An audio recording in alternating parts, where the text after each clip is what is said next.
Thank you so much for joining in for today's session on the potential role of Chinese and Pakistan leaders in renewable energy transition of Pakistan.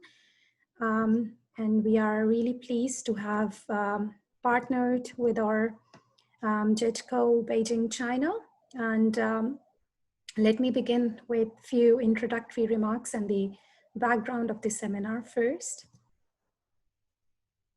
So in recent years, we do see that China has emerged as a major investor in coal power sector of international markets, financing coal power projects of around 21 to 38 billion US dollars. So coal, along with the other energy reserves, has provided a foundation for the initiation of energy cooperation between nations under the China's Belt and Road Initiative.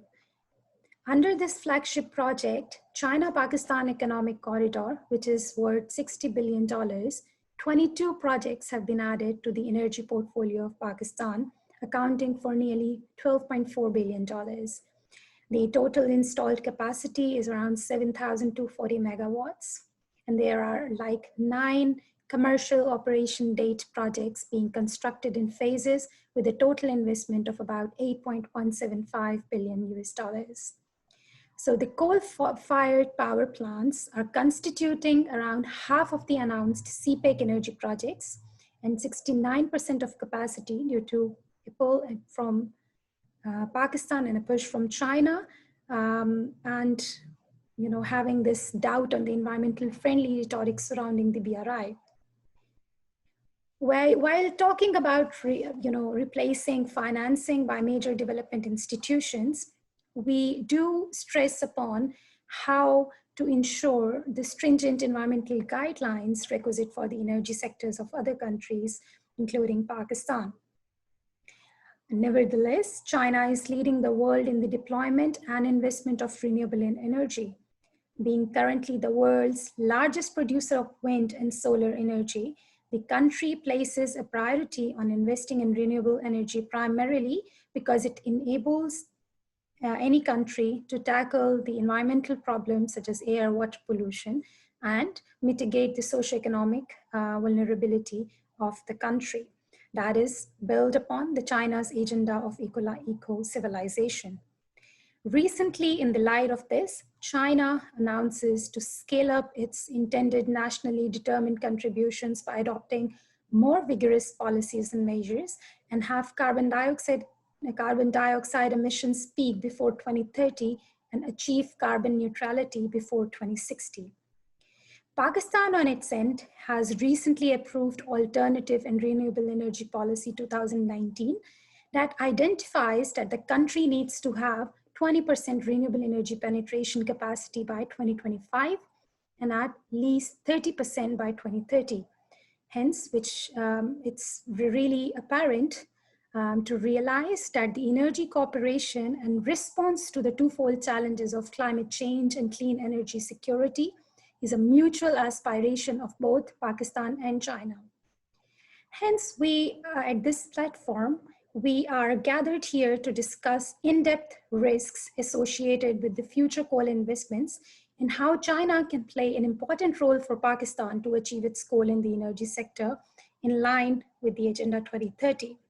So it becomes really imperative and significant to focus and to divert further investments from fossil fuels to renewable energy, taking a more diverse leadership role in line with the concept and vision of global energy governance, commitment to Paris Agreement, and indices. So in this regard, this group discussion is headed by private sector leaders from both China and Pakistan, and also government, academia, and civil society representatives. So with this, I would like to welcome to all the panelists for joining in today's discussion. And I'm really pleased to invite Mr. Gawi, who is the acting director of JETCO, and he'll be beginning with his remarks, and then we'll move on to the introduction of all the other panelists. So over to you, Ms. Gawi. Dear friends and colleagues, it's great pleasure for GetCo to co-host this meeting with Sustainable Development Policy Institute. I think both of us have a high degree of consensus on promoting clean energy development. So I'm also looking forward to hearing from the communication with all participants in this meeting. Pakistan is a key country in South Asia. So today I would like to share GetCo's analysis on accelerating energy transition in South Asia, which show a blueprint for long-term future development. I hope it will help Pakistan facilitate sustainable development and achieve the target of 20% renewable energy generation capacity by 2025 and at least 30% by 2030 in Pakistan.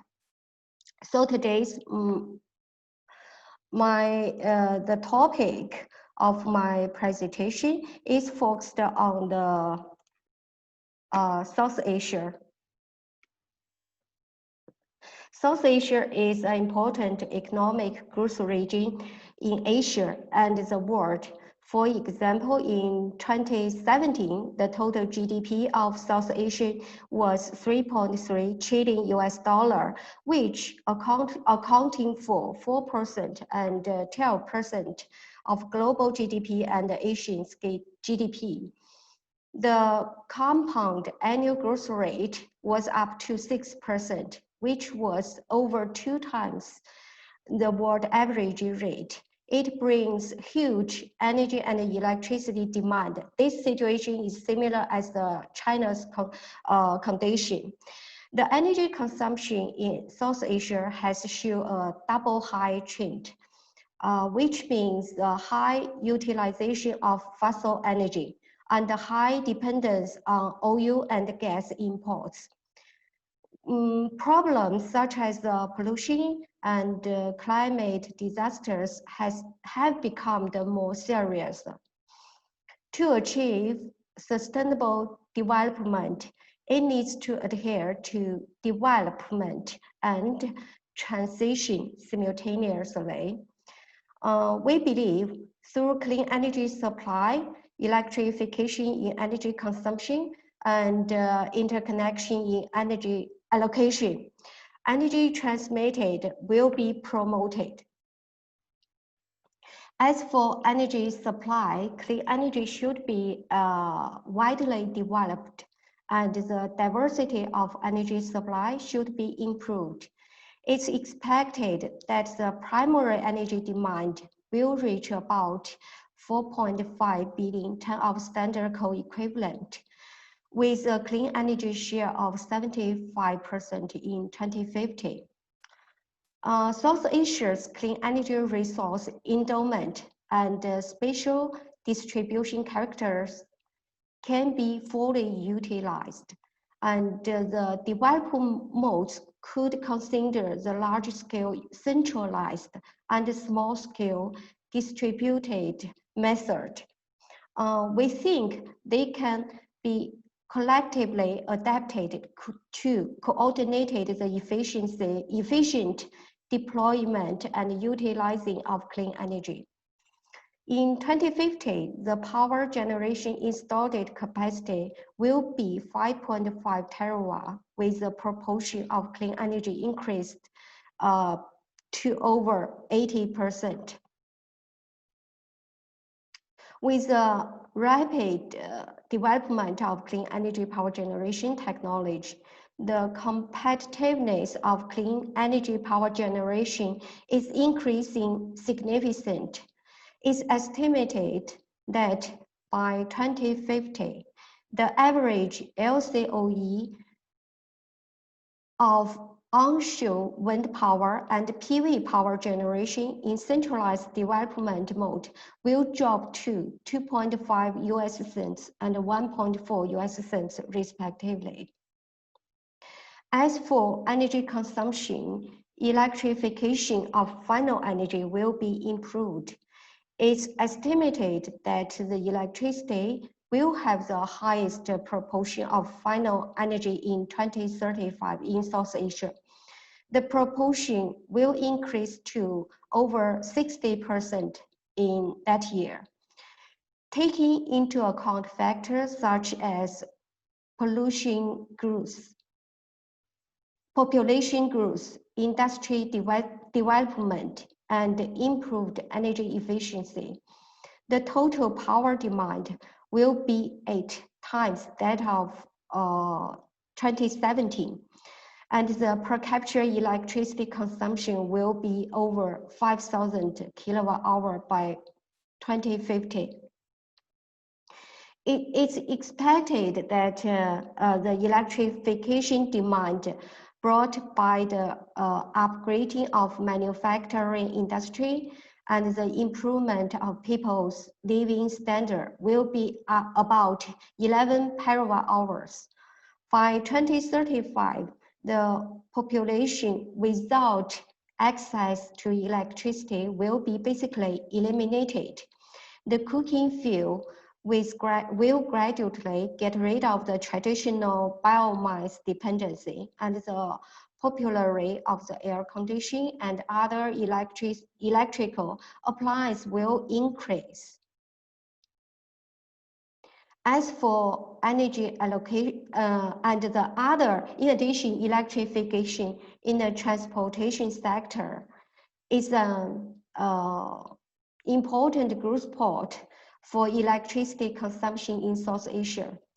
Considering the rapid increase in number of two-wheel and three-wheel electrical vehicles, electrified railway, and the continuous popularization of EVs, it's estimated that the electricity demand in this field will reach 800 terawatt-hour in 2050. As for energy allocation, the level of power interconnection in this region needs to be improved to expand the scale of power transaction with abundant clean energy resources. South Asia has a power flow pattern of sending electricity from east to west and from north to south. As an important load center in Asia, a power flow pattern of accepting electricity from surrounding areas will be formed. It's also expected that the intercontinental and interregional power flow will be 70 gigawatts by 2050.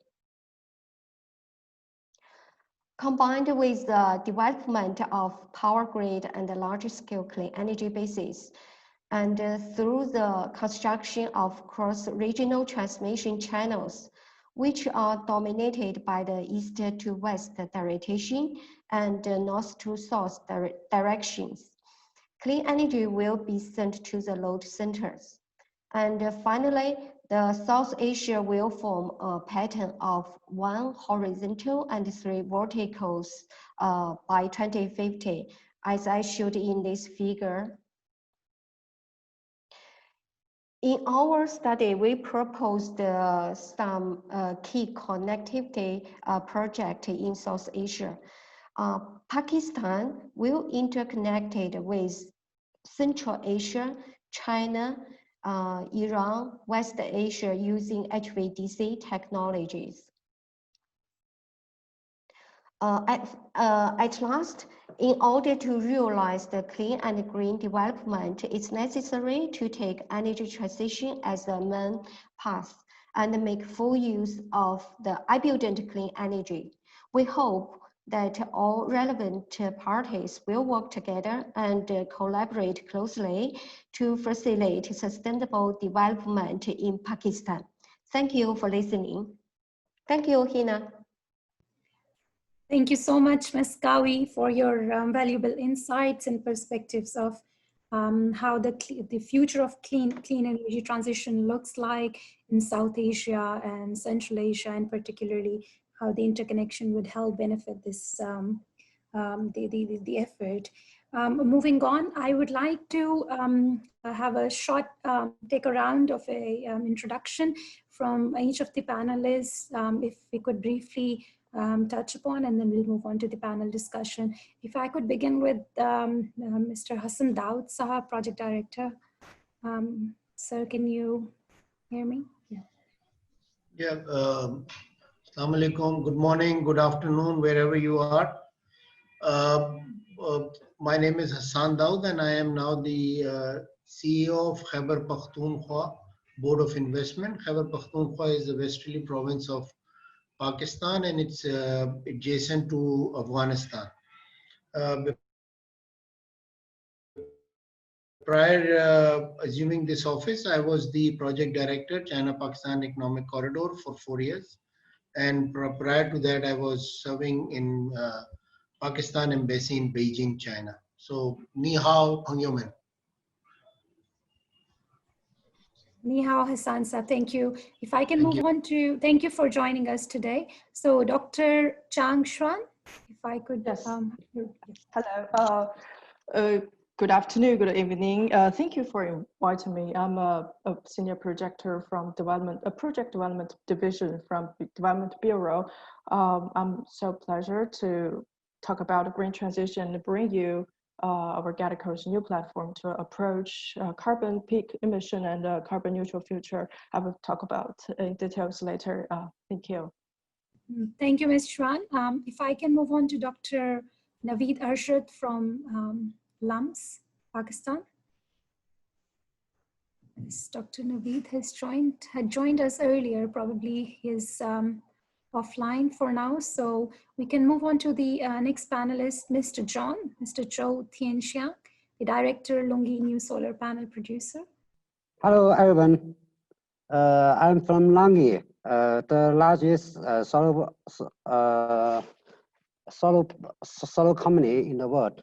And today I want to introduce our company and introduce our solar solution for solar solution.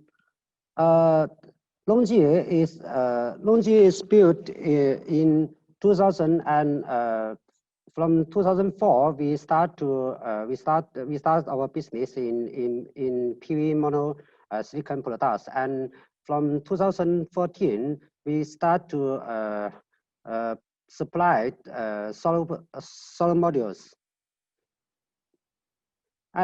By the end of 2018, LONGi already be the world's largest PV company by market value. This page show the business data in 2019. You can check the revenue, market value, and net profit, and some other data.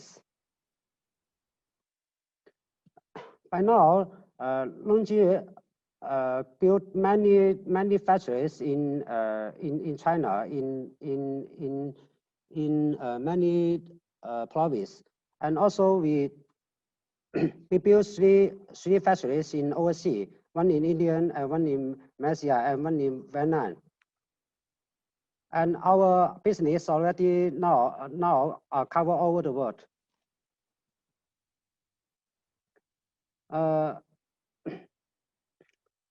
Our policy is clean energy to clean energy, and we built our factory in Yunnan Province, and we use water energy to provide power to produce solar product.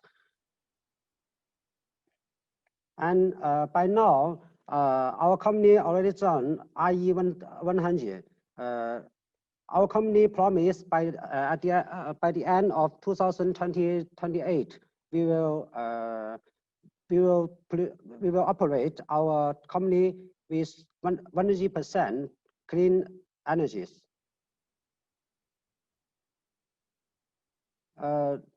LONGi is now our finance performance. You can see in this page. LONGi got a 3A rate module supplier as a module supplier. That's the only new energy company got this rate. LONGi invest in R&D to improve our produce efficiency and reduce the cost of solar. By now, we have four institutes: wafer, cells, module, and solution research institutes.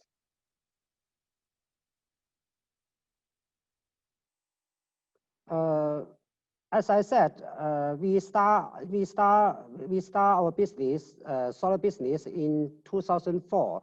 From 2004, LONGi reduced the cost more than 90% and share with all companies, share our technology to other companies. And also, we will issue our wafer price in our website. That can help customer to reduce their LCOE.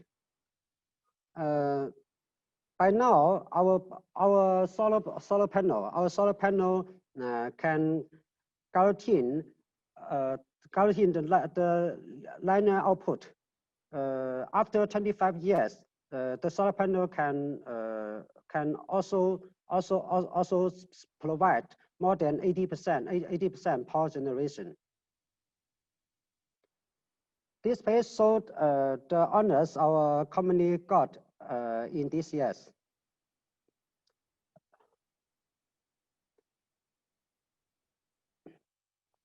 LONGi have three business, two sectors. The first one is the wafer, wafer and cells.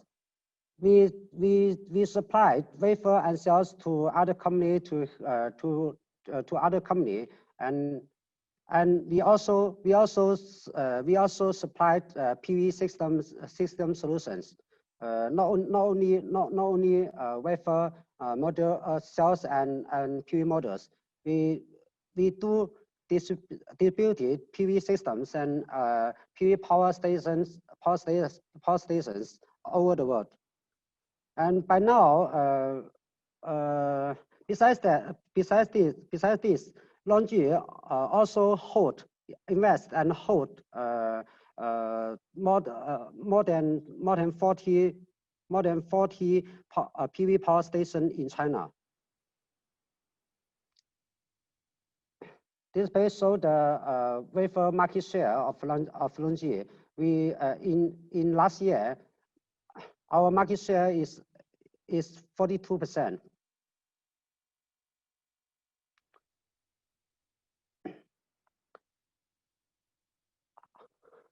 Our PV model is based on PERC technology and half cell technology.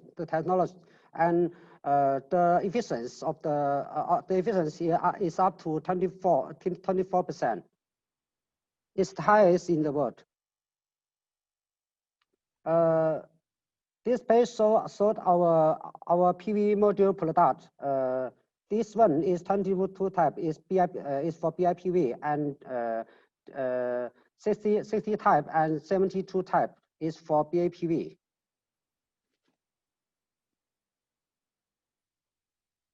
By now, LONGi module shipment is more than 7 gigawatt. In last year, our shipment account for 100%, 1%, or the 10% of global shipment. This page showed our solution. Our solution mainly is distributed PV system. Normally our project is constructed in commercial roof.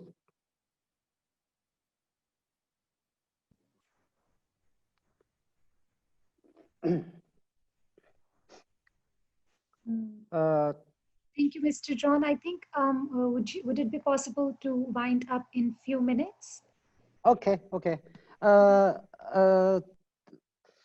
LONGi can provide the cell, the wafer, and PV module and solar power system. The power systems include the system for commercial place and for industries, and can provide off-grid and on-grid system. And also we supplied household solution to families. This year we issue our BIPV product. The BIPV product is the only one in China. Maybe it's the only one in the world. The BIPV root product is used for the industry like some factories, and which can help the customer to reduce their investments. The BIPV is not only a solar product. It's also construction materials. Normally the roof color steel tile roof in the industry, the lifetime is about 15 years. But with our BIPV solution, the lifetime can up to 25 to 40 years.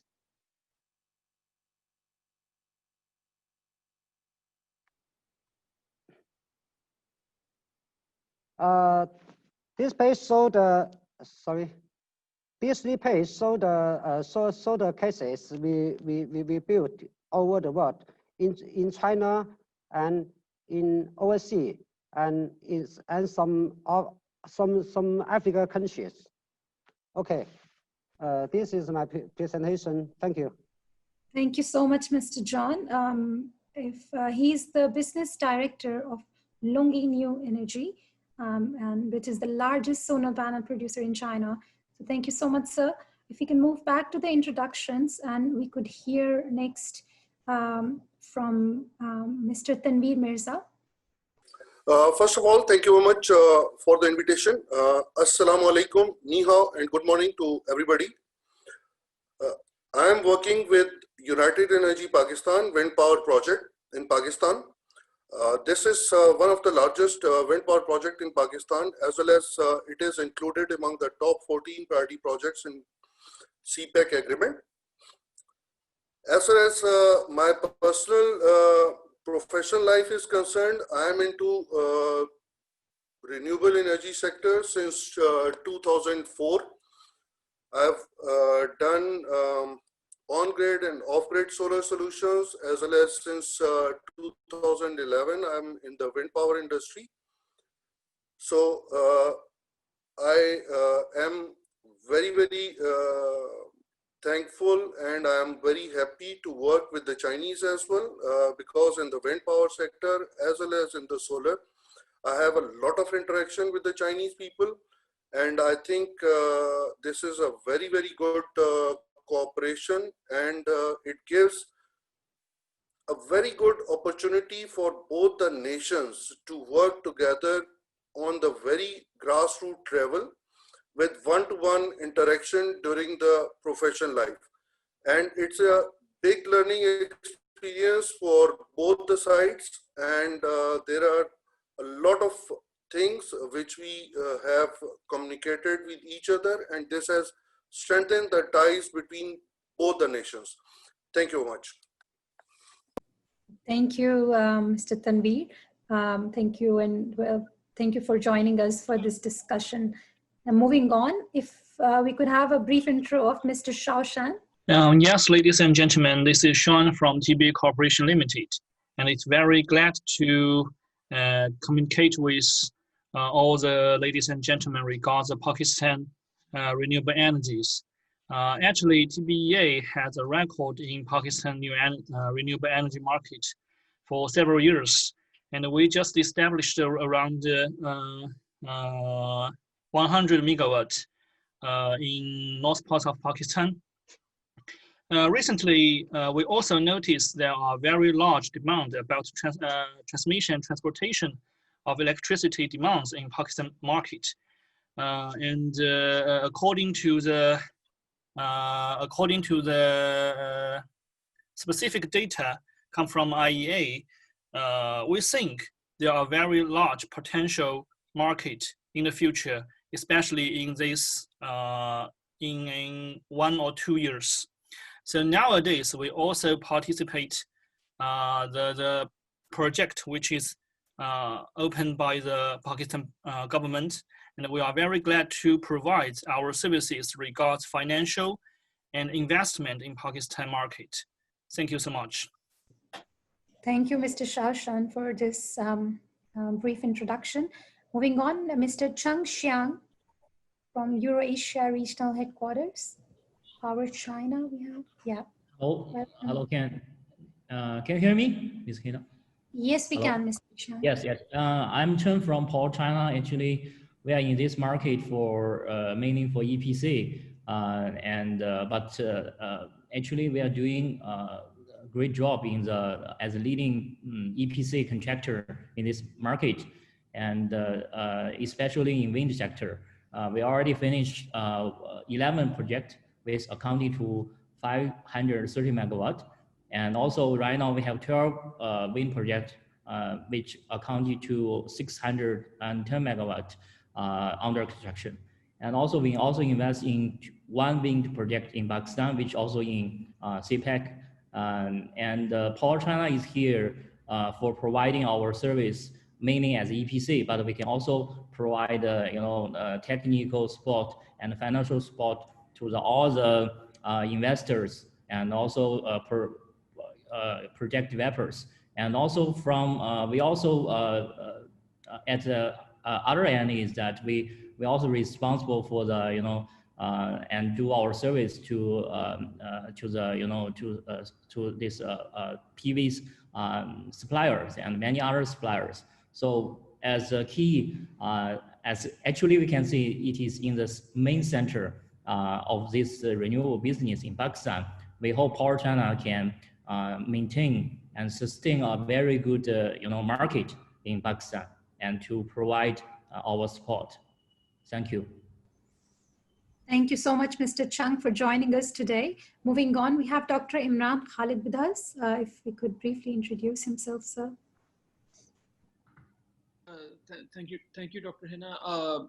Good morning, colleagues from Islamabad, Pakistan. Wonderful to be here. My name is Imran Khalid. I work with the Sustainable Development Policy Institute. I look after the environment and climate change aspects here. So we are seeing that there are, as climate is changing, we are facing more and more risks in Pakistan, and we think that Pakistan needs to contribute to the global agenda by moving away from fossil fuels and moving into renewables. And I think this is a wonderful platform to take that discussion forward. Thank you. Thank you, Dr. Imran. Then the last panelist we have is Mr. Lin Shi. Mr. Lin Shi. Hi. I'm Larry. Good to be invited to this seminar. And our NARI is the subsidiaries of the State Grid of China, Corporation of China. And I'm in charge of the Pakistan market and also the KSA and other GCC countries. And in Pakistan, when we are now just taking active participating in exploring this market. And most of our clients is mainly like NTDC, Water House, and those discos like LESCos and the FESCos like this. So about the wind power, PV and wind power, we can just provide the complete solutions against like the monitoring and the protection, like ours in the industrial friends will know we're the largest manufacturer of secondary equipment in China. So I'm just very pleased to attend this seminar and discussing with you about, because lots of our projects in other countries about PV and wind farms is also like the BOT, like IPP and PPA. So I would like to taking these topics and discussing with our the friends about this and how to get the fund and investment together and explore about this market. Thank you. Thank you so much, sir. Thank you so much for joining us. Moving on to the panel discussion. Firstly, I would like to invite Mr. Hassan Daud, who would like to shed light on the future strategy of CPEC with regards to renewable energy transition. So, sir, over to you, Hassan Daud. So, yeah. Thank you very much. As I said, good morning, good afternoon to my friends who are in China. And let me acknowledge SGPI for arranging this discussion. I think Pakistan is entering into a transition where we're looking at industrialization, where we're looking at possibility of having and using our indigenous sources of energy as a main source of power supply. And we are also looking at establishing diversified energy supply channels. And this was actually included in the long-term plan of CPEC that was crafted in 2017, and I was involved in that. In China-Pakistan Economic Corridor, keeping in view the importance of having alternative sources of energy and also looking at the way that we could contribute to the environment, the projects of alternate energy were included as a priority area, and therefore are around 400 megawatt of energy was initially included even before any other project could be. So the first for China-Pakistan Economic Corridor, not just energy-wise, but overall framework-wise, were these projects of solar and hybrid. And I can see my friend Mr. Tanveer Mirza also here, who he and his team and UEP and Power China contributed immensely for bringing in new projects to Pakistan. And please remember, those were in those days, this was something new for our market, and not just in terms of actual physical implementation of the project, but also in policy formulation.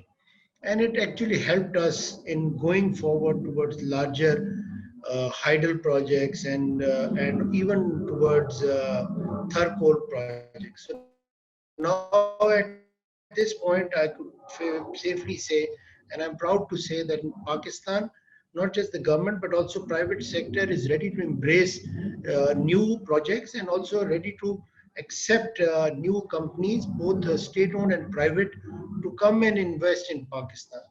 And I would give you reason for that, and you can actually make a good business case. You're all from business fraternity and also from the energy market. So I will give you the reason why you should come and invest more in Pakistan. You know, as we speak, still Pakistan remains an energy deficient country, and our per capita availability and utilization of energy is far lesser than perhaps many developed and even developing countries. We are now entering into industrialization. The government is providing a lot of incentives to the industry. So we are looking at special economic zones where not just Chinese but international investment come in and actually contribute to this overall. We are also a huge consumer market for energy products. And I think especially in our northern areas where provision of electricity from the grid is becoming a challenge, these projects in solar and household solar projects have a huge market. And if you can come and invest in our special economic zone, where the government is providing quite flexible incentives, including import duty relaxation, income tax relaxation, and all other tax are exempted for 10 years. And the environment for those special economic zones vis-a-vis provision of utilities is being ensured by the federal government through their own funding. So I think the environment is set. We have done our preparatory work for all these investment to come and for you to come and showcase your projects.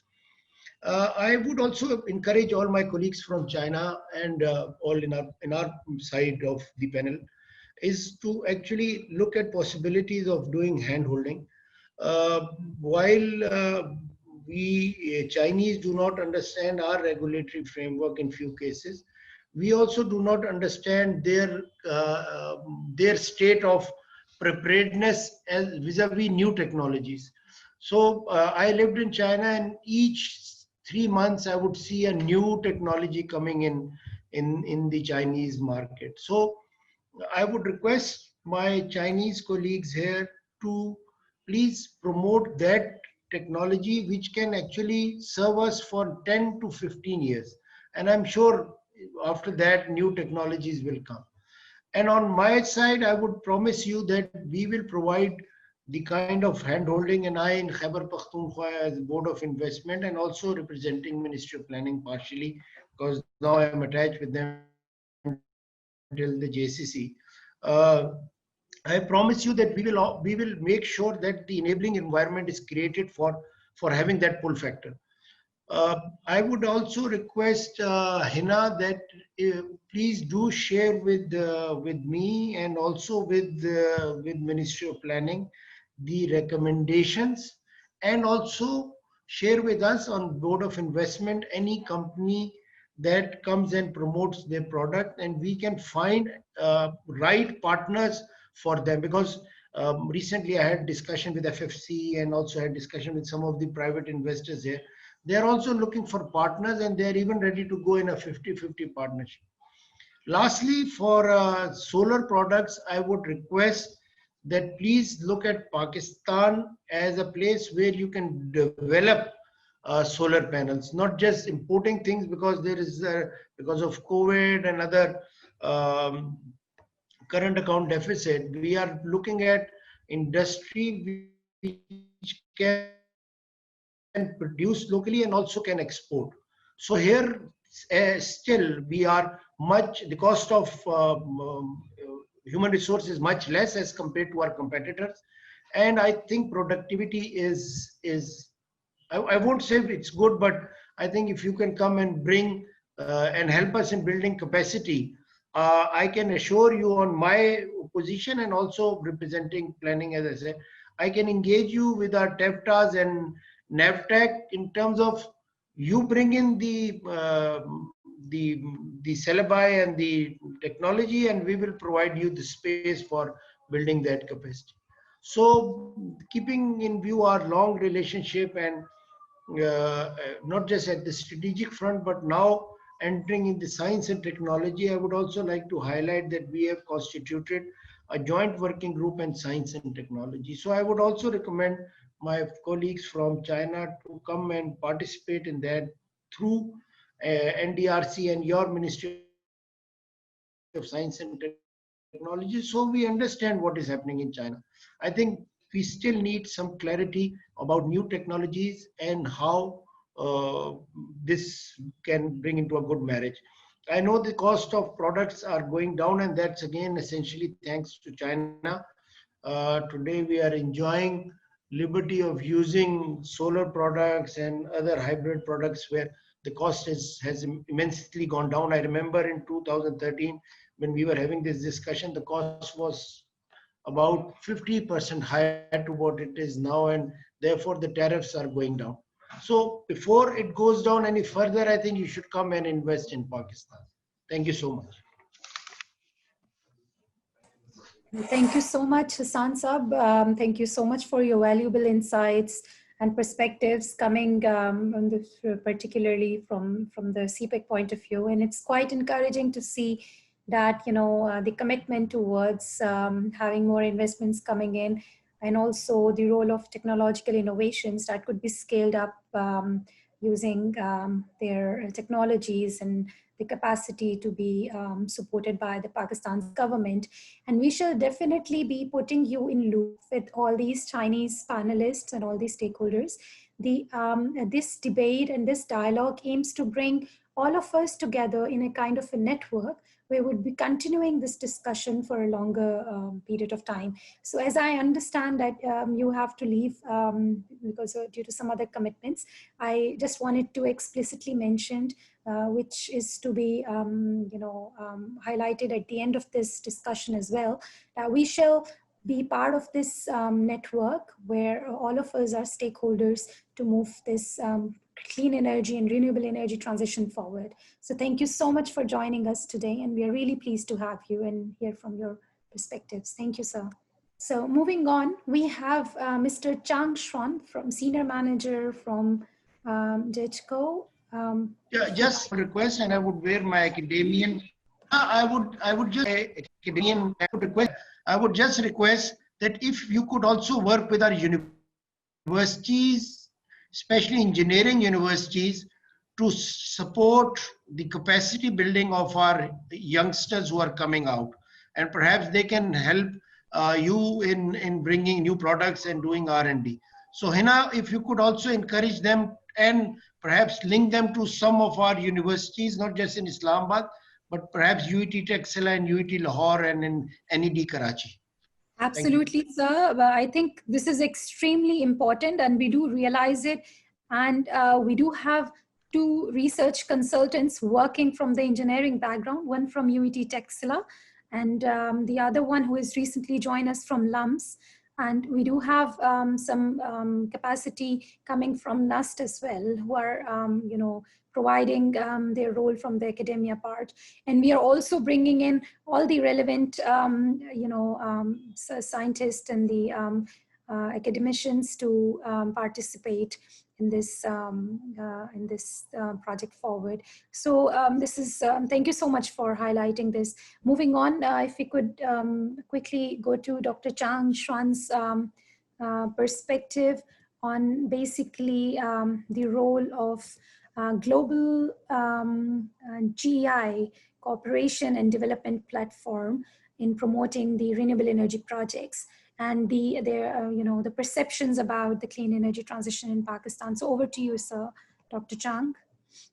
Yes, thank you. So as you mentioned, President Xi Jinping made this carbon neutral pledge to the meeting of UN General Assembly and to the world leader in September. So China isn't just the world's biggest emitter, but the biggest energy financer and the biggest market. So its decision play a major role in shaping how the rest of the world progresses with this transition away from the fossil fuels that cause climate change.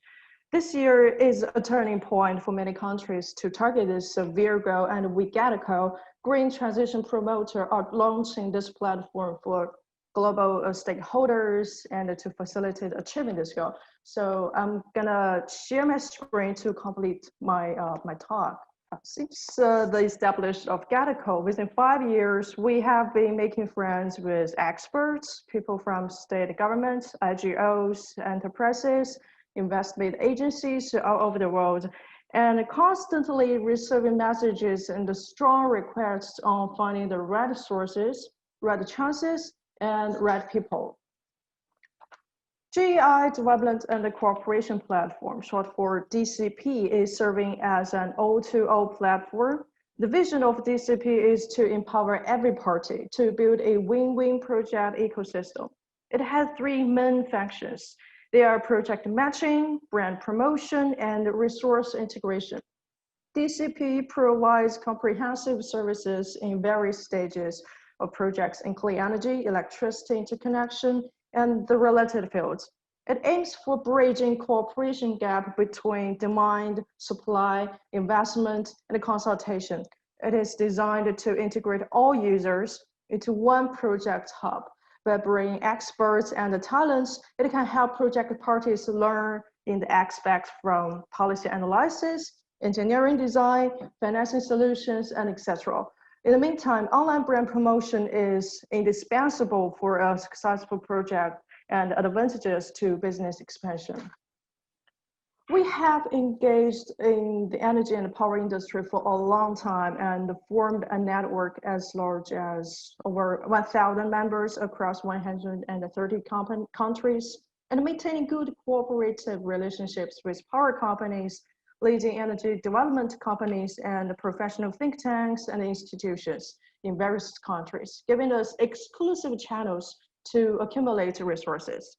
Most information we collect are directly from our cooperation partners and overseas offices. We have many professionals in the fields like renewable energy, power system, environmental protection, financing, and etc. Sources from the GEI for alliances of equipment, finance, think tanks, and universities to guarantee our users reliable and comprehensive project services. Project page publish information on the needs of various projects on energy and power infrastructure, investment and financing, consulting and research. Users could screen projects according to the territories and project types, view project evaluation and analysis, track the progress, and contact us for further information. To this moment, projects showing on the platform are basically solar, wind and hydropower projects, and also power transmission infrastructure projects. In the meantime, we do accept any requests. As a link of our comprehensive matching service, users could send project proposals to us and addressing their requirements. We accordingly arrange offline matching activities. Our users basically consist of people from state governments, enterprises, financial institutions, and think tanks that are consequential partners of project promotion. We spare specific pages for them to showcase their companies or institutions' performance, advantages, projects, and help seek for cooperative opportunities. Here shows the Pakistan, the homepage on our platform. It takes into account the source of fossil fuel, renewable energy, and also energy and power industry situation, national planning and strategy. Besides, we put extra value on helping governments attracting private partners with development guidance. TCP is centered on project matching. It is easy and effective. For the full process of project matching, there are several stages that I would like to emphasize on. So first of all, information is crucial. We value each platform user's input. The information showing on our website is basically from two sources. One is from our project database that's gathered by our network. The other is from the users. After screening by our professional teams, the projects will be published online. Second, we do serious screening and evaluation, put added credibility value to the projects presenting on the platform, help users quickly focus on desired projects. And the matching plan is targeting to all users from government, enterprises, financial institutions, and think tanks, referring to their online interaction and database analysis. On a daily basis, we collect data and information in multiple fields, such as economy, energy, climate, financing, etc., help users put pieces together and make the right decision. We also integrate resources globally with the services of providing regional and country studies, global markets, investigation, and building global cooperation network. Relying on the full play of regional and national committees, we could engage in deep field studies and the development guidelines and bring true value to the end users. According to our users' requests, we also arrange and organize technical exchange and capacity building opportunities, like on-site visiting of clean energy power plants and key laboratories, bringing cutting-edge technologies and putting back the frontiers of knowledge oriented to the market. Thank you for listening on the basis of joint construction, mutual effort, shared benefits, and equal opportunities. Let's join hands to build and open a cooperative platform for all. Thank you. If you have any questions, please do not hesitate to contact us. Thank you so much, Ms. Chang. Great to hear from you. Moving on, I would like to give a floor to Mr. Tanveer Mirza, who's Director, United Energy Power Limited, and shedding light on the role of the private sector at this on this subject of how we can promote clean energy transition, and also probably highlighting the barriers, both financial and policy barriers that probably that could be encountered by themselves in this journey. So over to you, Mr. Tanveer Saab. Thank you very much, Dr. Hina, for giving me the opportunity to share my point of view with reference to private investors. I would like to start from this point that this is a great transition phase for Pakistan to move into the renewable energy sector. It's not very old in Pakistan. It's fairly a new sort of a sector which has been developed. But the good thing is that it has developed very fast, tremendously development in this sector. Let's, for example, if I will talk about the wind power sector. So with a short span of 7, 8 or 10 years, now we have a variety of investors globally, as well as a variety of equipment, the turbines itself within Pakistan, ranging from different capacity to different manufacturers globally. Let's, for example, now we have turbines from Germany, we have turbines from Holland, we have turbines from Europe, we have turbines world. Also the capacity 1 megawatt or 1.5 megawatt, 2. A lot of big stakeholders or financial institutions to invest into these projects, starting from various banks from China, CDB, ICBC, World Bank, Asian Development Bank, OPEC, and all the others. And also, I think it is important to note that the policy which was determined by Pakistan also had a lot of evolution into it during these years, and it is up till now very much acceptable for the international investors to come into Pakistan. There are still a lot of room for the improvement. There is still a lot of things to be done in this sector, in the renewable energy, in terms of policy making, in terms of implementations, in terms of all the other aspects or promote renewable energy. There is one very to share which shows different scenario my perspective is concerned,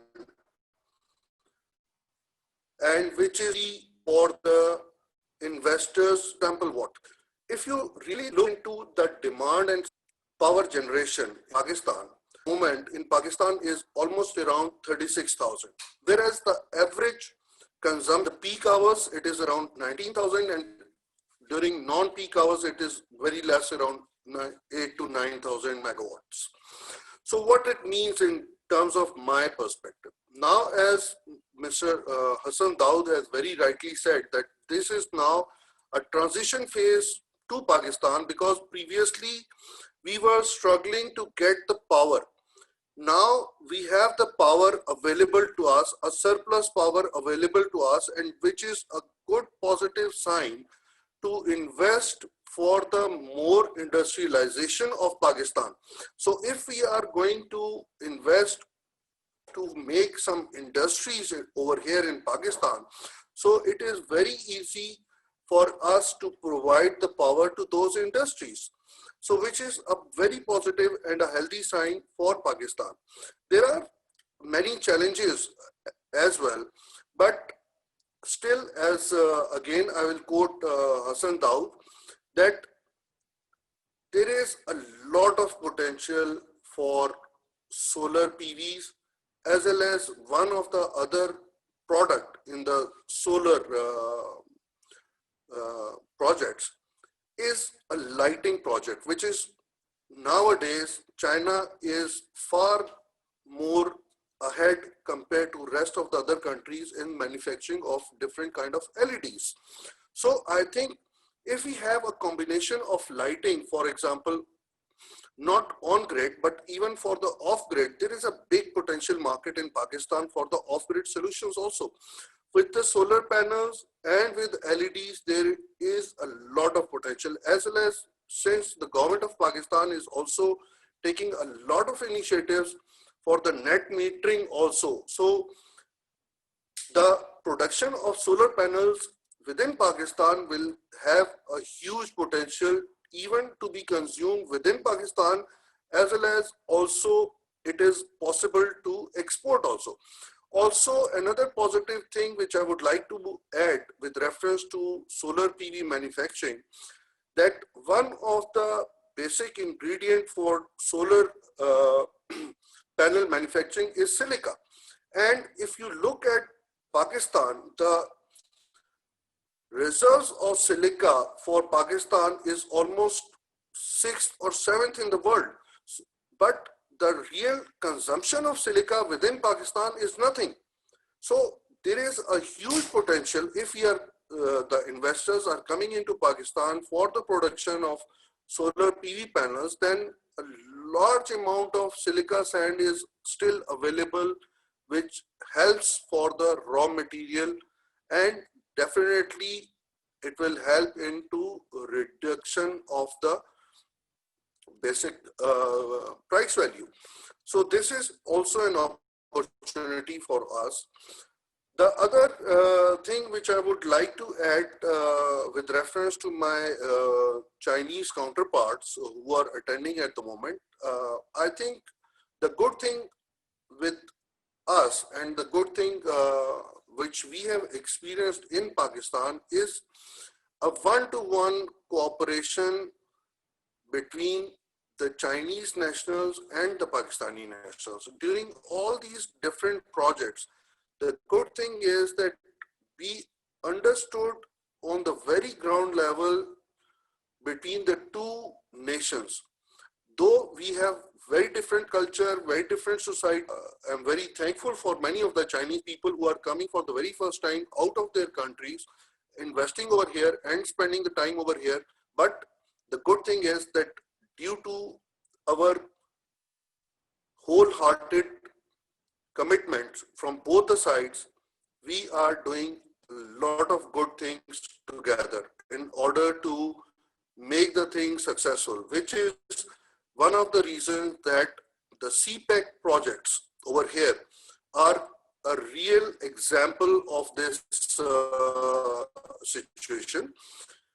Because also with the CPEC projects, it's not the two communities, I mean the private sector in Pakistan, the government sector in Pakistan, as well as the Chinese private sector and the government sector, but also I think we should appreciate the law enforcing agencies at this moment also, which also came down onto the ground level to cooperate with all of us. So we are very much concerned with the safety and security of our Chinese nationals, and we are trying our level best not only to enhance the capabilities of the projects, but also their own individual lives. So I am thankful for giving me the opportunity to share my views, and I believe that when we next topic with reference to challenges, then I have some more views and I will share it with you. Thank you very much. Thank you so much, Mr. Tanveer. Moving on, if we could have perspective from Mr. Shaushan, can you shed some light upon renewable energy manufacturing and technology transfer supply chain in Pakistan? And I would like to share some more inputs regarding this agenda, please. Thank you. First of all, regarding the Pakistan market, I think there are three topics we can communicate. First, just like our colleague has mentioned before about technology. Actually, there are so many technologies in nowadays Chinese market in renewable energy field. But basically, if you according to the view of investment, I think new technology is not a very important part, because new technology may not means a very stable investment. So actually, if this technology can be done in very large field and the situation, it can make sure our investment will be come back. So depends on the construction of development. I think new technology maybe give us new solution. It's very important, but essentially we do not need new technology. We need new services style, especially in today's situation. And of course, the carbon nature is a very important issue. I know in Pakistan we have very specific target in carbon nature. So maybe we will use our technology to solve this problem in the future. And this technology should combine the conception of investment together. The second topic is about EPC. I know, just like China Power and some other colleagues, we are very interested about the EPC market. But nowadays, besides just to do the EPC by Chinese companies ourselves, we also need to find a very stable and strong cooperation friend. I think we should establish the one kind of relationship which is very stability and very long-term shape. That will make our EPC market happen in Pakistan market. So third, about investment, which I have emphasized before. It's very important, and I want to share you some conceptions from us. First, in Pakistan market is market consumption. We know there are many plants in Pakistan market, some thermal, some hydro, and also renewable energies. But marketing consumption is a very important issue we need to face today. So if we talk about investment, first of all, we should find the market consumption. I think the colleague from JETCO have the same conception with me. And second is about the debt chain. We know in Pakistan market, the PPA comes from EPP and CPP. But because about the debt chain, the PPA finally cannot come true, which will affect the attitude from investors all over the world. So this is a very important problem we need to face also. And third, if we need to talk about investment, we also need to talk about ECA.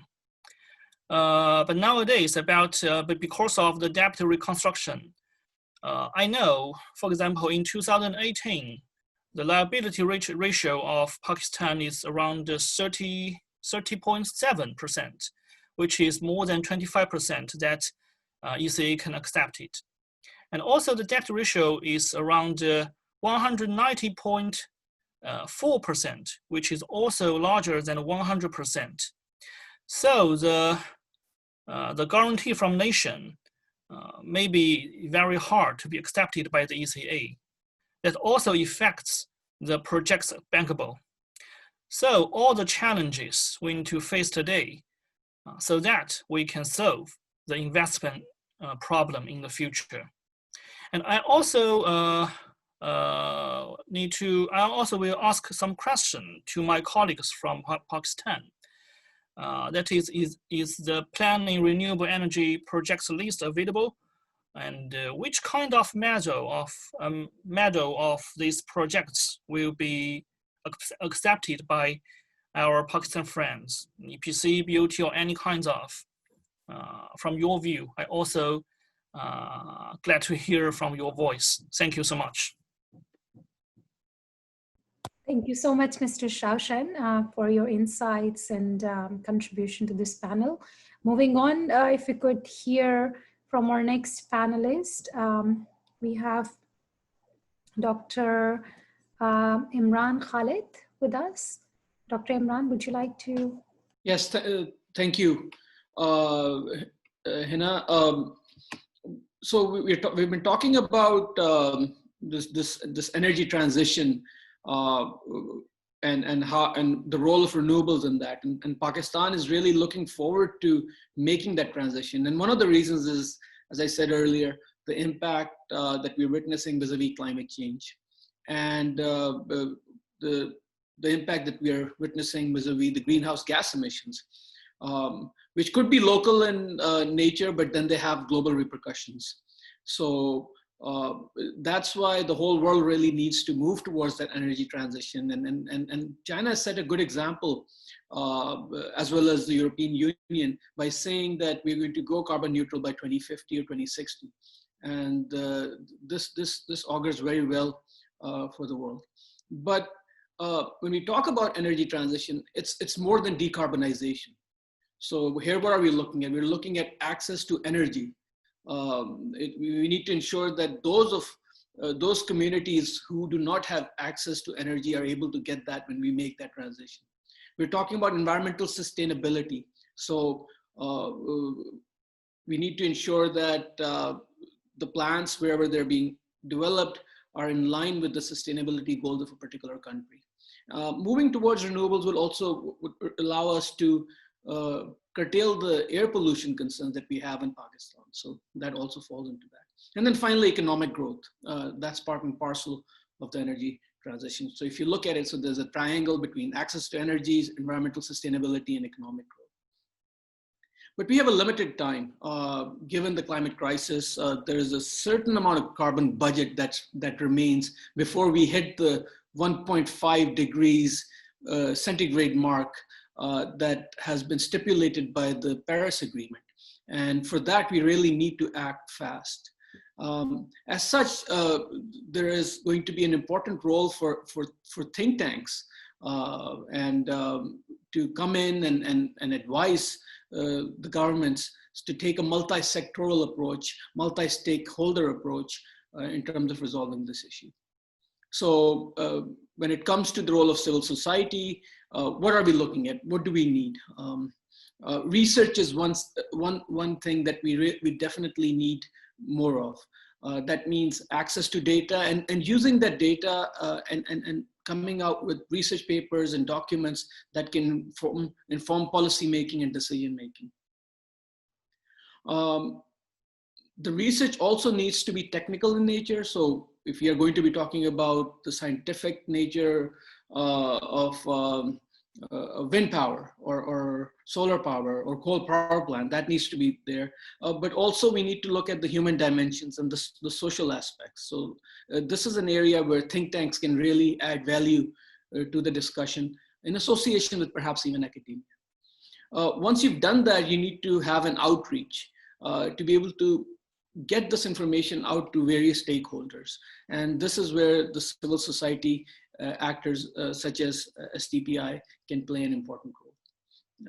The next is communication and communicating through social media, communicating via newspapers. Again, this is an important avenue that can be utilized by civil society and taking forward this agenda. And finally, collaboration. When it comes to making decisions vis-a-vis energy transition. And as we know, this is something that will not happen in a few years' time, and it can take decades. There is a need for greater collaboration. So collaboration not only between civil society and academia, but also the private sector, the government. And then you have within Pakistan, there are different provinces. So you're talking about interaction on that front. And then obviously at the transnational level with stakeholders and partners in other countries, such as we're doing right now. So all of these things are very important in moving towards energy transition. Somebody had earlier mentioned capacity building, and that will remain an integral part in terms of how we move forward in this regard. So if you're talking about installation of solar panels at the household level, or perhaps developing a solar park, this is something that where we really need to be able to enhance our capacity, and this is where we look to somebody in China for that, because China has really ratcheted up its ambitions, and they're doing very well in terms of setting up wind power and solar power. This is something that's there, and a civil society organization like SDPI can perhaps facilitate that if Pakistan wants to move in that direction. We know we want to move in that direction because we've said that by 2030, 30% of our energy needs will be met through renewables. Whether that is possible, we'll need to ensure that our planning is in line with that, but at least that's our stipulated goal. Anyways, I'll end here, and I look forward to further discussions on this matter. Thank you. Thank you so much, Dr. Imran. And I think it becomes apparent to identify that through this webinar as well, that how this relationship and cooperation between Pakistani side, especially CSOs like SDPI, and from China, JETCO has collaborated to organize this webinar, to initiate this talk through its national committee, and also to take this agenda forward in a form of network through mutual efforts and coordination. Moving on, we have Mr. Cheng Xiang, Senior Manager from Eurasia Foreign Region Headquarters, Power China. If we could hear from his perspective in terms of technology transfer with regards to renewable energy engineering, procurement, and the construction projects in Pakistan. Over to you, Mr. Chang. Thank you, Ms. Hina. That actually, as I do my introduction, that Power China is here for EPC, but we are not only EPC. Actually, I believe that for the Pakistan renewable energy, EPC can be as very important sector in this development. So, for my understanding, I think when we are developing a sector which is renewable sector, I believe Pakistan has very good reason to do that, because number one, they have very good results here, both in solar and wind. And number two is that as now, I think due to CPEC, right now, Pakistan has enough power, but I know that a lot of, expensive power still in the grid. So if Pakistan government can discard those expensive power and do more renewable, that will, definitely change the economic size and also provide green and cheap energy to Pakistan economy. Number three is that I think, as Power China is in this market, and we want to do our contribution in many ways. So I will mainly in three sectors. I think when you want a project to be successful, I think three things will be considered. The first one is policy plus developer. When you enter a country, the policy always is most important. And as everybody knows that there will be competitive bidding in the future. I want to mention that the most important thing is about ceiling price. So for competitive bidding, you will have a ceiling price. Everybody has to bidding under cheaper than the ceiling price. For that price has to be considered by the Pakistan government. And because if you put that, so low, I'm not sure there will be many, developer will come. Number two is I want to say is about technology. As Mr. Assad, Mr. Dawood also saying that for Nepal and the government of Pakistan, actually there are a lack of understanding of the technology. Give you one example. As Zhenfa solar project in Punjab, when we are getting this cost plus tariff in last year, we are applying that using the solar panel, which actually is the last model. But right now, when I'm talking with Longji and many other, manufacturer, they say that panel already in their, old system. They have right now is using new system and new panels. But NEPA is saying that we cannot change because you are, according to that panel, we're giving you the tariff.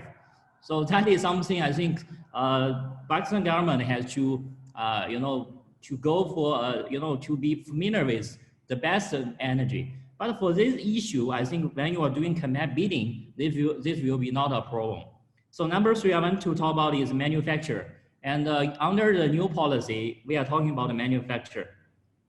As everybody knows that in a renewable project, usually it is two things, two part I want to say. The one part it is about equipment, which is the wind turbine or solar panels.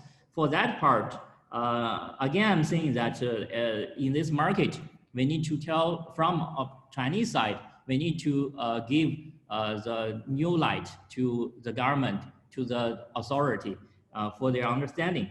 Another part actually, one more thing is everybody is talking about the manufacturer for the panels, but I also agree on that. But two things I want to mention. One thing is I suggest that the government should do some detailed study on why Pakistan is capable and is good for the manufacture for the solar panels, because we understand, from our Chinese leaders in the manufacture, they know maybe Pakistan is not that suitable for, but I think we need a detailed study for that, to do that. And number two is about quality control, right? So, and also in the new bidding documents and the new technology, they're saying that if the quality control is there, so the developer should choose local manufacturer.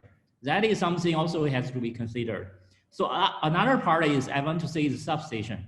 So for substation, right now it is under the rule of NTDC, but NTDC giving the approval is very late, and also, as everybody knows that they are giving very hard approval.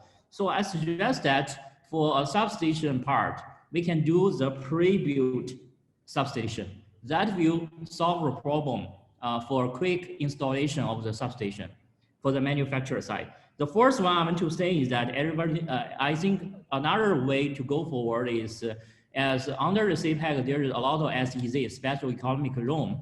And for that part, and for a lot of industry in Pakistan, actually they want more cheaper power. And I think the solar panels and solar project can definitely provide them solar at cheaper price than the grid power. So in that way, the Pakistan government has to, give some good package for their policy, especially for the bidding. Because if we don't have bidding system, we don't have that IPPs. So another point that number one is policy and the developer. Number two, I want to say is about finance. And I am, because as a EPC, we are, working with IFC, FMO, and also a lot of local banks. The point here I want to say, and also ADB, and a lot of banks, they are worried about Pakistan government because the government is going to talk with them about old project. They want to send, they already sent the MOU with the developers, but they are saying that if that old project cannot be settled down, the new project they may want to wait for some time. So I think for these financiers, for these bankers, as I think both developer and the government has to be very, careful about them, because if they are not willing to finance, then the problem will happen. The third point I want to say is about the EPC. As Power China is EPC, I just want to say two things. One thing again is substation, because from my experience that on the solar PV installation and also WTG installation is not an issue for us. But for the NDDC approval for the substation, it really takes long time. For this one, I may suggest two things. One thing maybe that they can quicker their approval by their system mechanism. Number two, I want to say is maybe we can do one pre-construction work utilizing the local manufacturer like Descom, and maybe in the China we can have some manufacturer to come to do the pre-construction substation, which will be a good way to solve the problem for the substation. And another one is I want to say about Hydro China, which is the renewable brand for Power China in this market. We are really working hard to serve to our developers, to bankers, and also to the government.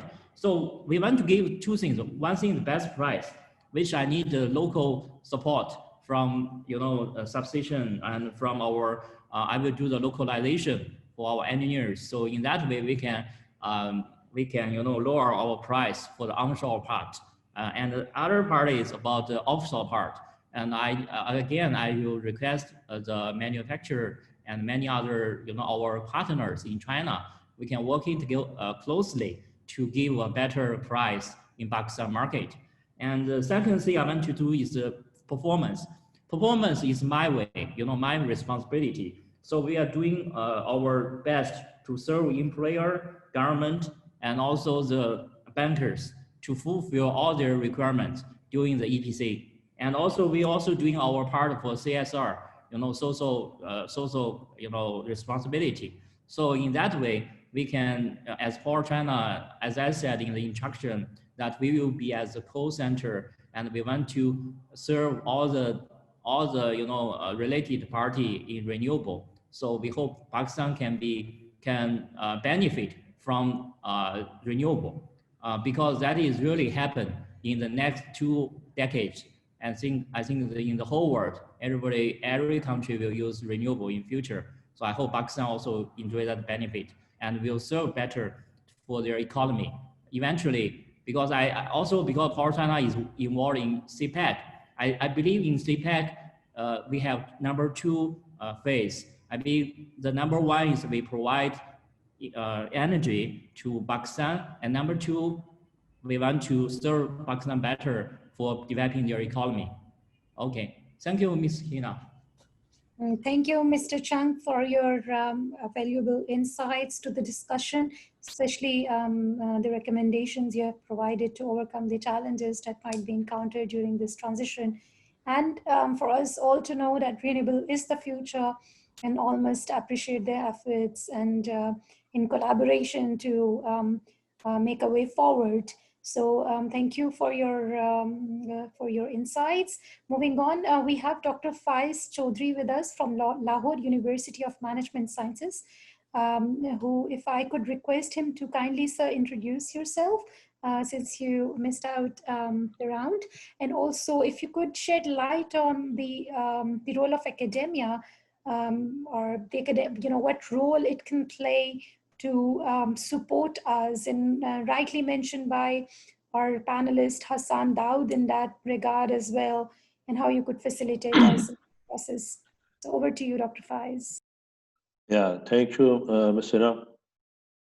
And I appreciate the valuable discussion that we are having, and quite a few panelists have quite good insight of the sector, which is good. But there are few sector participants. I think they are kind of a bit missing. I wish we could have them also, especially as we mentioned NTDC. So NTDC is the country's system planner. So their presence would have benefited. Similarly, the Power Procurement Agency, so if we could have their representation as well. But anyway, because fortunately I've been in those institutions prior to my career at Lumps. People maybe somehow, I was managing director at TDC for a year or so during 16 and 17. Then I joined Lumps, and prior to this, I had a consulting career for over 16 or rather now almost 20. But prior to that, I was a WAPDA employee, and I headed system planning in Saudi Arabia as well. So this is the kind of background I have. And here at Lumps, what we do is, again, evidence-based planning studies. So are providing input to the government in policy development, especially the renewable energy policy. So Lumps had a great role to play in devising that renewable energy policy. So we provided quite a few inputs. So then electrical vehicle policy, basically the basic draft, from the basic draft till its completion. So Lumps Institute, contributed a great deal. So then early this year, we published a report, Pakistan's Electricity Outlook 2025. So that was again based on the evidence-based planning. So these are the some few initiatives that Lumps is taking, and certainly as far as there are other professors along with me, but we teach power system planning as well as electricity markets going forward. So I'll be offering this course next semester. So this is the sort of background, and over the years during my utility career, I delivered, rather, having a bit of an academic background as well, although my career has been 50% in the utility industry and 50 in the academic side, more on the more on the industry, either utility industry or in the consulting side, and academic career is a bit over 7 or 8 years, which is, I think, good enough for capacity building. So we have a list of a number of courses that we have developed at Lumps for capacity building of on the electricity market, as well as the people, the utility industry, or power plants for that matter. So the whole power sector we cover. So we have those courses in-house, and we have resources, world-renowned resources. We have not actually started doing that, other than a few courses that we have simply in the last couple of years when I established this Lumps Energy Institute.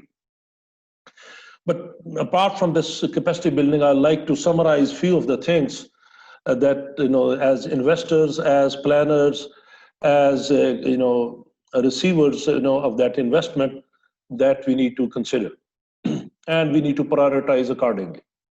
Number one, we need to establish need.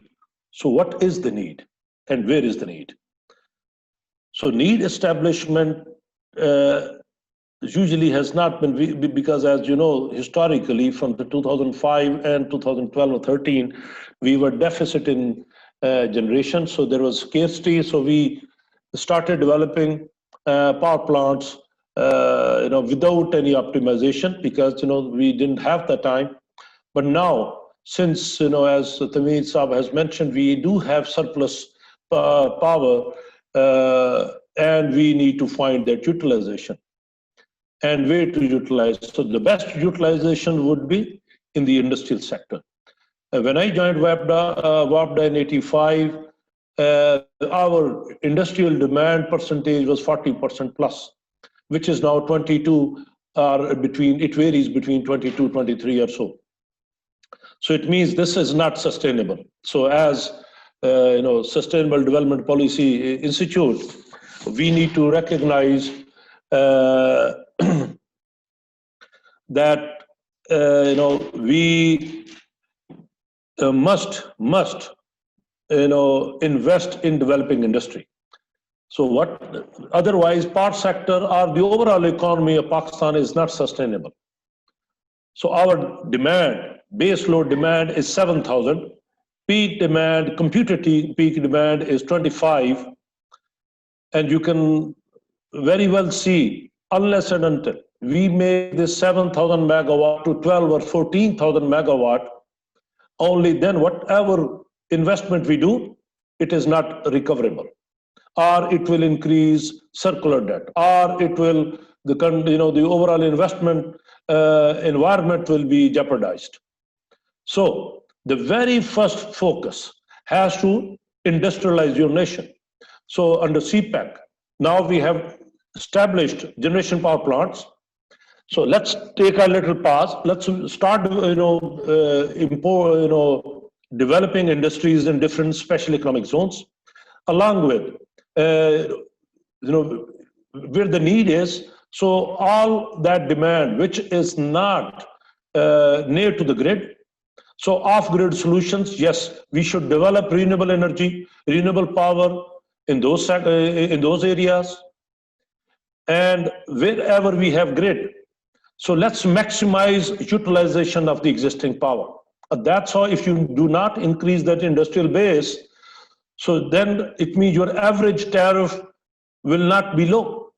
So it is not that we start developing some of the solar power plants within those economic zones. Yes, it will help, but down the road, but not right away. So if we develop those renewable power solutions within those economic zones and not utilizing the grid power, so it means overall the cost will increase. So the whole point is, we need to look at not from only the developer side, not only from from the business side of things.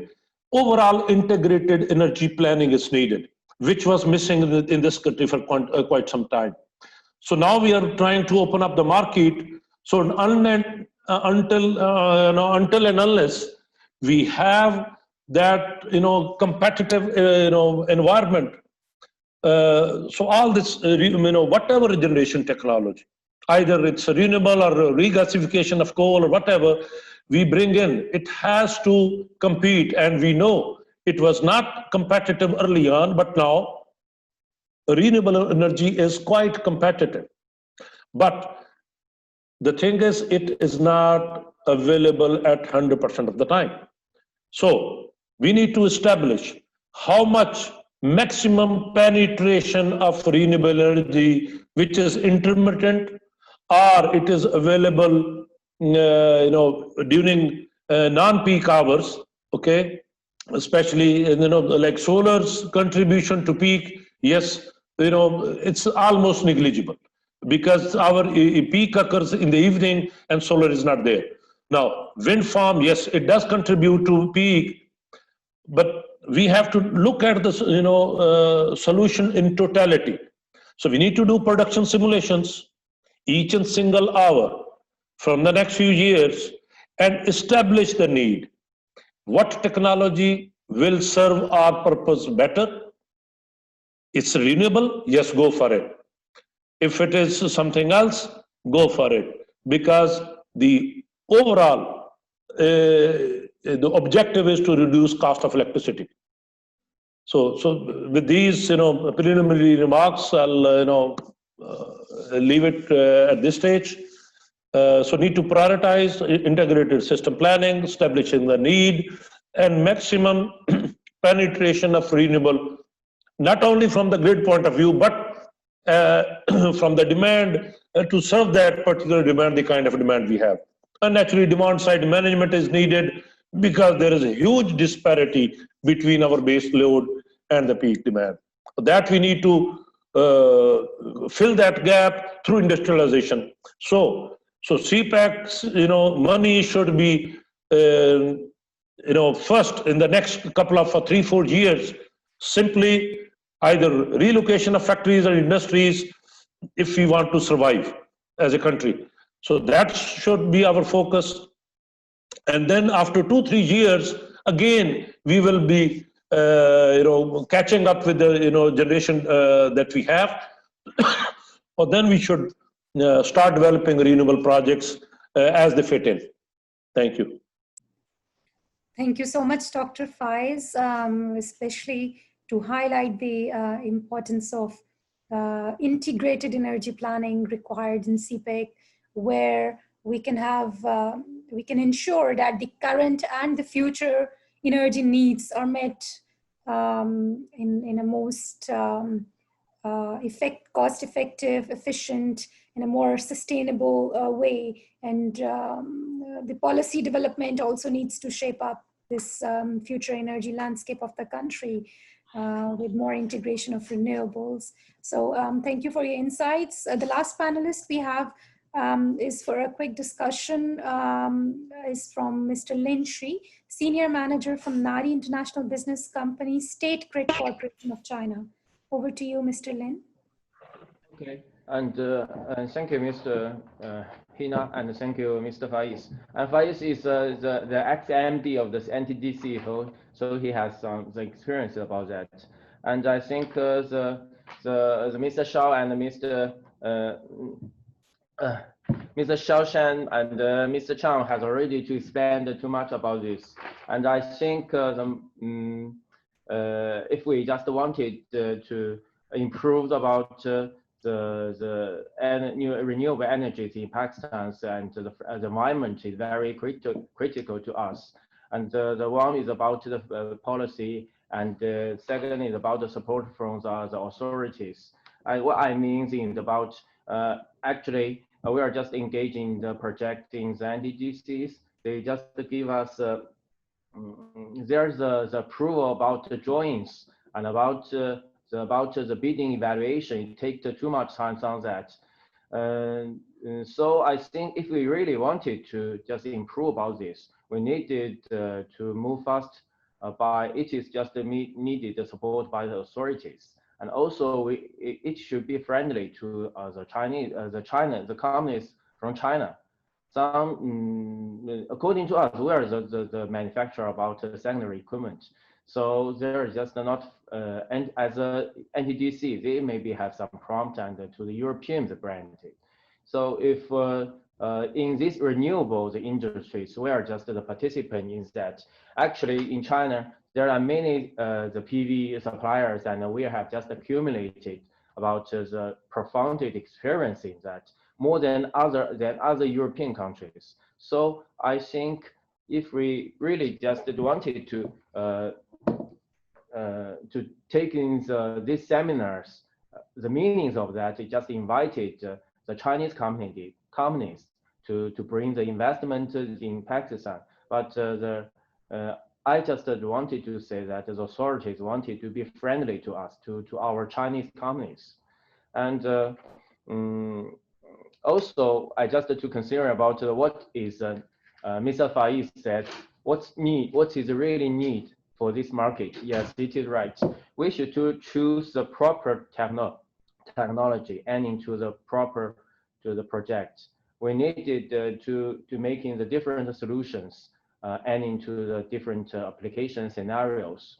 Not only just like those big like the PV.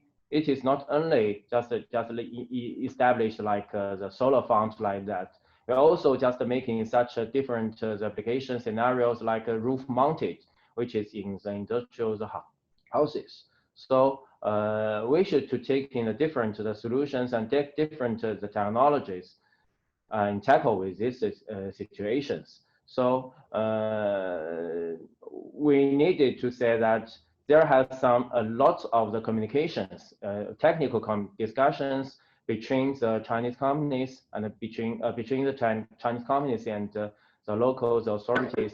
Maybe it is meaningful to to establish the contact communication, the mechanism with those institutes and the China's manufacturers, enterprises, and like us, whereas also the research institute of the state grid. So I think there has some lots of dialogues, such like the seminars like these to start it. More is better, and just hopefully that Ms. Tina and these can just hold such seminar like this. More is welcome to us. Thank you. Thank you so much, Mr. Lin. Moving on to the question answer session, we do have a couple of questions coming in through the audience. We have the first one is, I can see Mr. Hassan that's still joined in. Are you there, sir? Because as of I know that he had to leave early due to some meeting, but I think it's just stayed online. All right, so if you know, probably if you have any information, and if I can request Dr. Faiz to comment on this, that we know that under CPEC we do have, we do see the government's commitment to bring and attract lots of foreign investments in the industrial sector.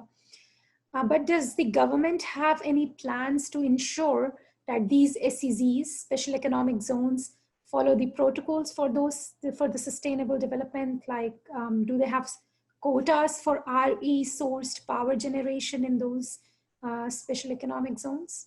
Thank you. Yeah, thank you.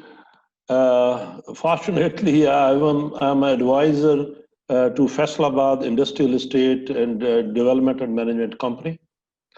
So, you know, what we have done there as NTDC and FESCO, so they provided actually a solution, transmission grid, supply solution to FIDMEC, which was still based on the old voltage level at 11 kV, which was not practical to do for having a 735 megawatt demand at FIDMEC and supplied through 11 kV, which was impractical.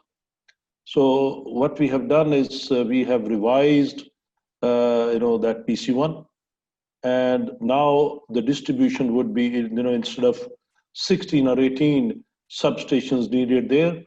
So now there will be only 5 substations, one 500 to 132, and then 132 to 33 kV. So now the distribution would be at 33 kV, which will facilitate the renewable integration. Otherwise, at 11 kV, you are limited only to 4 or 5 megawatt. And if you need to develop a bigger generation resource, you have to go to 132 kV. And again, DISCOs gets involved. And again, the problems mentioned by Mr. Cheng, and the overall protocols involved and accepting that generation, either NTDC or a distribution company. So the timelines are quite slow, which another, the government has taken initiative. Rather, NTDC is now revising their, the consultant is already on, and we are revising our grid code, which will push these entities to a shorter time frame to respond.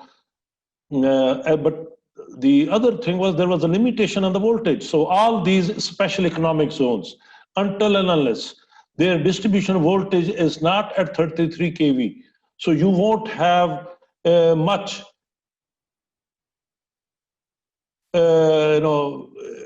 within their own facility to compensate to provide that power. So ease of doing business is the major thing. So what government are some of the special economic zones, that is what they are trying to do. Yesterday we had a meeting, rather day before yesterday we had a meeting at with planning minister, Mr. Rasad Omar, and the secretaries. So we, as FIDMIC, we have requested a one window operation. So from island, from Sui Gas, or from FESCO, so their representative. So we said we are ready to provide them offices. They will sit in the FIDMIC area and provide and facilitate all those services that an industry developer is requiring. So these are the few things which are, excuse me, which are being done. And I hope it will attract more investment and timely service to the investors. Thank you so much for your kind response, Dr. Faiz. I think it was helpful. Moving on, if I can have a similar question to any of my Chinese colleagues who might be able to answer it well. In the same time, when we are talking about investments coming in those SEZs or in Pakistan, do they follow or do they have those stringent guidelines and sustainability frameworks that they are committed to apply while they are committing their investments or something on their guidelines to follow to ensure that the investments they are doing are going to be sustainable, not just economically, but also from the environmental perspective. So if you could unmute your mic, I wanted to highlight this from any of my Chinese colleagues, and if I could request Ms. Gao Yi, if she's still here. Yeah. Hina, I'm here. So Yeah, could you repeat the question?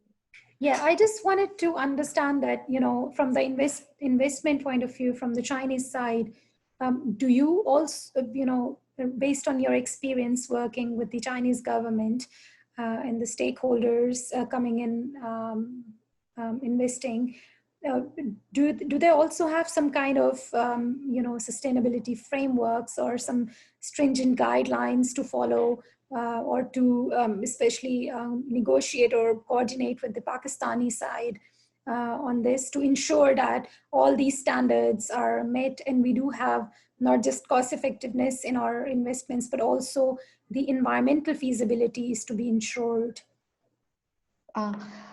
Okay, and based on my working experience, I think we definitely have the plan for every 5 years for different company. In China, the government usually gives a long-term or the 5 year, every 5 years development target, and they will divide this target to the different power sector. For example, for the renewable energy development target, it will separate the target to the different company. For example, like the SGCC, we will cite as the how many renewable generation will integrate to the power grid in a projected year, and how to integrate this and build, expand or reinforce the power grid. And I think different company, electricity company or the utility have theirs clearly development plan. And also the government will issue the investment guidelines for the stakeholder. Yeah. And the last one is the financial department or the financial sectors. They also will check or follow the energy sector's development and to fund the project with good returns. And Hina, I hope that I can answer your question. Sure. Thank you so much, Ms. Gao. I think it was useful to know. I think we do have a couple of minutes. I wish this discussion can go, much for much longer time, but considering that everyone has other commitments to look after, but I take this liberty to really make us all connected and not just finish here and take this discussion forward in our next webinar and discussion we'll be having within this month, for which we'll be sending an invite. For the panelists and for the for all the esteemed guests we have, we would like to have a network of this group where we would like to keep us updated on recent developments happening in the integration of renewable energy, both all from the different perspectives, and also looking into the future of renewable energy transition in Pakistan, especially of how much investment would be needed. There's a question from a Chinese panelist about if it has been estimated at how much investment has been done. We don't know in the numbers as yet, but we do have some recommendations for the near-term measures in terms of this proposed energy mix by 2030 that includes 30% of renewables and 30% of hydro, which will require urgent investment in the grid, changes to operational procedures, and proper planning of the VRE expansion. So through this process and through some ongoing studies, I think by the end of a couple of months, we should be able to get up, give some kind of an estimate through our study. Okay, so with this, I would like to thank you all for joining us and giving us your valuable time and inputs and contribution to this subject. And like I said, this does not end here. This is a way forward for all of us to collaborate and work together towards clean energy transition and renewable energy transition in Pakistan. And China, Pakistan, both mutually can benefit in terms of capacity building, in terms of technology transfer, and lots of knowledge sharing through this platform. So thank you so much for joining us this afternoon, and we'll stay in touch. Thank you so much. Allah Hafiz. Thank you. Allah Bye-bye. Hafiz.